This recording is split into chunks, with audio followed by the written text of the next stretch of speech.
Hi സ്നേഹമുള്ളവർ, ഇന്ന് ഞാൻ വന്നിരിക്കുന്നത് ഒരു 5 ടിപ്സുമായിട്ടാണ്. അതിൽ ഞാൻ ചെയ്യുന്ന 2 ടിപ്സ് നിങ്ങളോട് ഷെയർ ചെയ്യാനാണ്.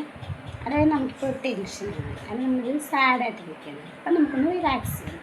അപ്പോൾ അതിന് 5 കാര്യം ഞാൻ നിങ്ങൾക്ക് പറഞ്ഞുതരാം, ചെയ്ത് നോക്കണേ. അതായത് ഒന്നാമത്തെ കാര്യം എന്ന് പറയുന്നത്, നമുക്ക് ടെൻഷനാണ്, സങ്കടമായിട്ടിരിക്കുന്നത്, നമ്മൾ പുറത്തോട്ടേക്ക് ഇറങ്ങും. എന്നിട്ടൊരു തണലുള്ള ഒരു തണുത്ത കാറ്റ് വീശുന്ന ഒരു സ്ഥലത്തിന്. ഇപ്പോൾ ടൗണിലൊക്കെ ആണെങ്കിൽ തിരക്കായിരിക്കും. ആ തിരക്കുന്നപ്പോൾ ഒരു ശാന്തമായ സ്ഥലം നമ്മളൊന്ന് കണ്ടെത്തുക, അവിടെ ഇരിക്കുക. എന്നിട്ട് നമുക്ക് ഏറ്റവും പ്രിയപ്പെട്ട അല്ലെങ്കിൽ നമുക്ക് ഇഷ്ടപ്പെട്ട ഒരു വ്യക്തിയെ വിളിക്കുക. രണ്ടാമത്തെ സ്റ്റെപ്പാണല്ലേ, വിളിച്ചിട്ട് നന്നായിട്ട് സംസാരിക്കുക. നമുക്ക് പറയാനുള്ള കാര്യങ്ങൾ തുറന്ന് പറയാൻ പറ്റുന്ന വ്യക്തിയാണെങ്കിൽ ആ വ്യക്തിയോടൊന്ന് പറയുക. ഇല്ലെങ്കിൽ പറ്റത്തില്ലെങ്കിൽ ജസ്റ്റ് നിങ്ങൾ എന്തെങ്കിലുമൊക്കെ സംസാരിക്കുക. അപ്പോൾ രണ്ടായി. മൂന്നാമത്തെ, നിങ്ങൾ എവിടെയാണ് ഇരിക്കുന്നതെന്ന് ചോദിച്ചു നിങ്ങളുടെ വിശ്വാസം അനുസരിച്ച് ഞാൻ ഇന്ന് ടെൻഷനിലാണ്, അതെനിക്കിന്ന് സങ്കടമാണ്, അപ്പം അത് സമർപ്പിച്ചൊന്ന് പ്രാർത്ഥിക്കുക. അത് മൂന്നാമത്.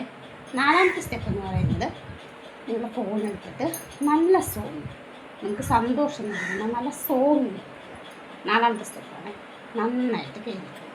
അപ്പോൾ ഓൾറെഡി നമ്മളൊന്ന് റിലാക്സ് ആകും. അഞ്ചാമത്തെ സ്റ്റെപ്പ്, ഇരിക്കുന്ന സ്ഥലത്ത് നിന്ന് എഴുന്നേറ്റിട്ട് പിന്നെയും നമുക്കൊരു ശാന്തമായ സ്ഥലത്തേക്ക് നമ്മൾ തനിയെ നടക്കുക. മൃഗങ്ങളെ കാണണം, മൃഗങ്ങളെ, പക്ഷികളെ, മരങ്ങളിലൊക്കെ ഒന്ന് നിരീക്ഷിക്കുക.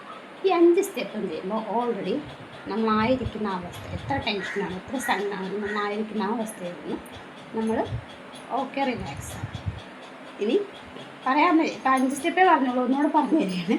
എന്നിട്ട് നമ്മൾ സ്വയം പറയുക, എനിക്ക് ഞാനായിരിക്കുന്ന അവസ്ഥയിൽ നിന്നും മെച്ചപ്പെടാൻ സാധിക്കും, ഞാനായിരിക്കുന്ന അവസ്ഥ എനിക്ക് തരണം ചെയ്യാൻ പറ്റും എന്ന് സ്വയം പറയുക. അപ്പം ഓക്കെ, ഞാൻ ചെയ്യുന്ന ഒരു കാര്യം നിങ്ങൾ ഷെയർ ചെയ്തതാണ് കേട്ടോ. അപ്പം നിങ്ങൾ ചെയ്ത് നോക്കണം. അപ്പം എൻ്റെ വീഡിയോ ഇഷ്ടപ്പെടുവാണെങ്കിൽ ലൈക്ക് ചെയ്യുക, ഷെയർ ചെയ്യുക, സബ്സ്ക്രൈബ് ചെയ്യുക. പിന്നെ ഓക്കെ.